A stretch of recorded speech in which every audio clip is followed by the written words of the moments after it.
আসসালামু আলাইকুম, আশা করি আপনারা সকলেই ভালো আছেন। তো আজকে আবারও আমরা একটি ক্যানভাস পেইন্টিং নিয়ে চলে এসেছি। তো এতদিন ধরে আমরা একটু হালকা পাতলা ক্যানভাস পেইন্টিং করেছিলাম। আমরা প্রথমত কাবা শরীফ নিয়ে একটি ক্যানভাস পেইন্টিং করেছি, তারপরে এবার আমরা আল্লাহ তাআলা 99 নামের মধ্যে যেটা আমরা সবচেয়ে পরিচিত আল্লাহ, সেটা নিয়ে একটা ক্যানভাস পেইন্টিং করেছিলাম। পরে একটা মানে স্থিতিক একটা ক্যানভাস পেইন্টিং করেছিলাম। এরকম 3টা ক্যানভাস পেইন্টিং করেছি আমরা। তো এখন সর্বশেষ একটা ক্যানভাস পেইন্টিং করবো। আরও ক্যানভাস পেইন্টিংয়ের ভিডিও আসবে, কিন্তু আমরা 4টা ক্যানভাস কিনেছিলাম, এর মধ্যে এটাই সর্বশেষ। তো আজকে আমরা একটি সানসেট পেইন্টিং করব। আমরা এটা প্রথমবার করব, তাই একটু কম জাজ করেন, কারণ জীবনের প্রথমবার সানসেট পেইন্টিং করতেছি, তো তাই এটার জন্য আমাদের 5টা কালার লাগবে, যেটা আমরা টাওয়ার হিসেবে আপনাদের মাঝে উপস্থাপন করব। পড়ে গেলে আমার দোষ নেই। হ্যাঁ, বেঁচে আছে। তো এই 5টা কালার হলো ইয়েলো, শুধু একদম ইয়েলো, এটা কিন্তু ইয়েলোই, আর কোনো ইয়েলো না, এটা ইয়েলোই লাগবে আমাদের। পরে আমাদের লাগবে হোয়াইট কালার, যেটা আমাদের খুবই জরুরি, আর এটাই সবচেয়ে কালারের মধ্যে, কিন্তু আগে হোয়াইট কালারই শেষ হয়, কারণ আমাদের ক্যানভাসটা হোয়াইট করা লাগে এটাকে স্মুথ করার জন্য। ঠিক আছে, ভিডিওতে এটা ঘোলা দেখা যায়, আচ্ছা হোক। তারপরে আমাদের লাগবে অরেঞ্জ, না এটা হলো গা ভার্মিলিয়ন, এটা অরেঞ্জ না, এই জন্য এটাকে হালকা করার জন্য, কারণ এটা অরেঞ্জ কিন্তু এত ডার্ক হয় না। ভার্মিলিয়নটাকে একটু ডার্ক থেকে হালকা করার জন্য আমাদেরকে হোয়াইট কালার মেশানো লাগবে এটার সাথে। আর এটা হলো রেড কালার, সবাই জানে। আর এটা ব্ল্যাক, হ্যাঁ এটা ব্ল্যাক, এটার উপরে দেওয়া নেই, এটা অন্য একটা তো জন্য। তো চলুন আমরা আঁকা এখন শুরু করি। তো আপনারা আবার মনে করেন না যে পেন্টিং আমি করবো, পেন্টিং আমার ছোট বোন করবে, কিন্তু পেন্টিংয়ে যে গুরুত্বপূর্ণ পার্টগুলো আছে ওগুলো আমি করব। তো আগে আমাদেরকে এটা বেসটাকে আমরা হোয়াইট কালার দিয়ে করব, যাতে এটা স্মুথ হয়, কারণ দেখতে পাচ্ছেন ক্যানভাসটা কীরকম খসখসে, এটার উপরে আঁকলে কেমন জানি লাগে। তো আমরা এটা পুরাটাকে হোয়াইট করব, যাতে এটা একদম স্মুথ হয়। এই জন্য আমাদের এরকম যে ব্রাশটা আছে সেটা লাগবে, এবং সেটাকে একটু পানি দিয়ে ভিজিয়ে নেবেন, কারণ এটা শক্ত থাকলে আর কি আঁকতে একটু কষ্ট হবে। ঠিক আছে, তো এখন কালার এটা এখন এটা পুরো বেসটাকে আমাদেরকে হোয়াইট করতে হবে। বেসটাকে হোয়াইট করে এটাকে একটা কালার দিতে। তো আপনারা তো বুঝতেই পারলেন যে এটা আমরা হোয়াইট করব। তো এটা আপনাদের মাঝে আমরা 1 নিমিষে উপস্থাপন করছি। আপনারা দেখতে পাচ্ছেন যে এটাতে আমরা পুরাটাই হোয়াইট একটা বেস দিয়েছি, এই জন্য এটা একটু স্মুথ লাগছে, প্রথমের মতো এত খসখসা লাগতেছে না। সো এখন আমরা একটু ওয়েট করব শুকানোর জন্য, পরে আমরা আসল সানসেট পেইন্টিং এটার উপর শুরু করবো। এখন আমরা সানসেট পেইন্টিং এর মেইন জিনিসটা শুরু করি। তো আমাদের এর জন্য লাগবে রেড কালার, কিন্তু একটা জিনিস দেখবেন, রেড কালার ভিতরের দিক দিয়ে একদম পুডিং এর মতো হয়ে রয়েছে, তাই আমাদের এটাকে পানির সাথে মিশিয়ে একটু করতে হবে। তো আগেটা পানির সাথে মিশিয়ে দিই, তারপরে আবার রং করা শুরু করতে হবে। তো এই যে আমরা প্লেটে রেড কালার নিয়ে নিয়েছি, তো এখন এটা আঁকা শুরু করতে হবে।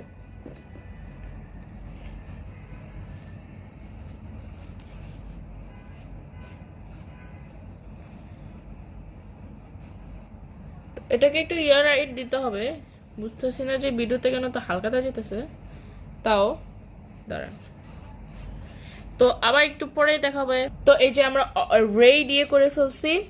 তো রেড এটা করার পরে আমরা নিচে অরেঞ্জের বেসটা করব, আর এরপরে নিচে আমরা ইয়েলো যেটা সেটা করব। তো এরপরে সবগুলোকে মিক্স করা লাগবে। মিক্সড করার পর আমরা এখানে একটা গাছ আঁকবো, ওগুলো আপনারা দেখতেই পারবেন। তো পরে আমরা অরেঞ্জ নেব, বাট এটা অরেঞ্জ না, এটা হলো ভার্মিলিয়ন। তো এটার সাথে আমরা একটু হোয়াইট মিক্স করব, হোয়াইট মিক্স করে তারপরে এটাকে একটু হালকা অরেঞ্জ বানাবো। সো চলুন এই কাজটা আগে করা যাক। তো আমরা এই যে ভার্মিলিয়নের সাথে হোয়াইট কালার মিক্সড করে এই অরেঞ্জটা বানিয়েছি। তো চলুন এটা এখন রেডের নিচে লাগানো যাক সানসেট পেইন্টিং করার জন্য।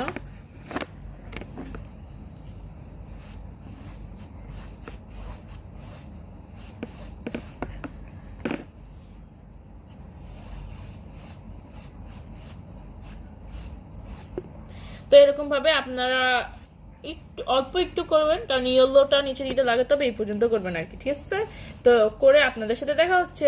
তো এই যে আমাদের 2টা পার্ট হয়ে গেছে, রেড আর অরেঞ্জ।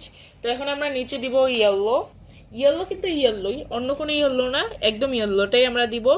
তো চলুন ইয়েলোটা অ্যাপ্লাই করা যাক। ইয়েলোটা পুডিং এর মতো জমে আছে, এটাকে একটু পানির মতো করে তারপরে আমাদেরকে অ্যাপ্লাই করতে হবে। তো চলুন এখন ইয়েলোটা অ্যাপ্লাই করা যাক।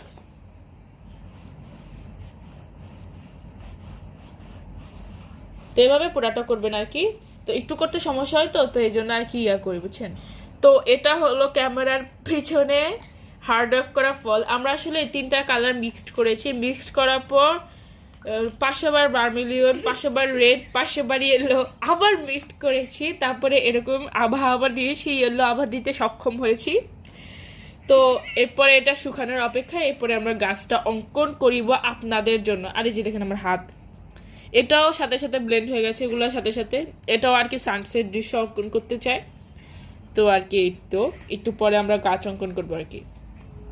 আমি তো আর কালো কালার দিয়ে ওভাবে পেন্টিং করতে পারবো না, তো আমি লাগে গাছটা এঁকে নিয়েছি। তো আসলে কিছু জানেন, আমরা না প্রথমে ভাবছিলাম ক্যানভাসটা না এরকম, তো আমরা এভাবে পেন্টিং করবো ভাবছিলাম।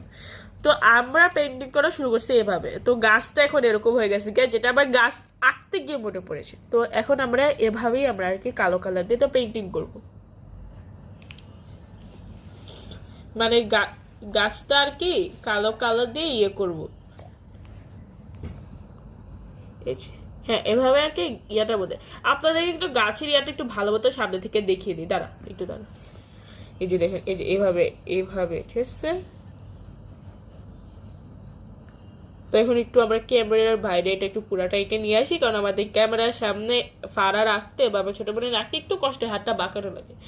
সো একটু করি, ঠিক আছে। এটা হলো আমাদের গাছ। এই যে দেখুন, এটা আমরা ব্ল্যাক কালার দিয়ে করেছি, অন্য কোনো কালার বিষয় নেই। এবার ক্যামেরার পেছনে শুধু এটা বসে বসে রঙই করেছি। এখন আমরা এখানে 2টা পাখি আঁকবো, আর এই যে গাছের এইখানে একটা চাঁদ আঁকবো, ঠিক আছে। হালকা করে আঁকবো চাঁদটা। এই যে আমরা এখানে দেখতে 2টা পাখিও দিয়ে দিয়েছি। এই যে এটা হলো আমাদের ফাইনাল রেজাল্ট না, আমরা এখানে একটা চাঁদও আঁকবো। তো এটার পরে আমরা আমাদের ফাইনাল রেজাল্টে চলে যাব। তো এটা হলো আমাদের ক্যানভাসের ফাইনাল রেজাল্ট। তো আমাদের কাছে ফার্স্ট ট্রাই যেহেতু, তো এটা আপাতত মোটামুটি হয়েছে। আপনাদের কার কাছে কেমন লেগেছে সেটা আপনারা অবশ্যই আমাদেরকে কমেন্ট করে জানাবেন। যদি খারাপ লেগে থাকে তাহলে আমরা আরও ভালো করার চেষ্টা করব ইনশাআল্লাহ। এবং এটাকে এখন আমরা একটু সিনেমাটিক শট নিব এটার জন্য, ঠিক আছে। তো আশা করি আপনাদের কাছে এই ভিডিওটা ভালো লেগেছে, এবং ভালো লাগলে আপনারা অবশ্যই লাইক এবং সাবস্ক্রাইব করে আমাদের পাশে থাকবেন। সাবস্ক্রাইব করার মাধ্যমে আপনারা আমাদের এই ইউটিউব পরিবারে একজন নতুন সদস্য হয়ে উঠবেন এবং এরকম আরও নতুন নতুন ভিডিও পেতে থাকবেন। তো চলুন এটা সিনেমাটিক শট নিয়ে এই ভিডিওটা শেষ করা যাক। আল্লাহ হাফেজ।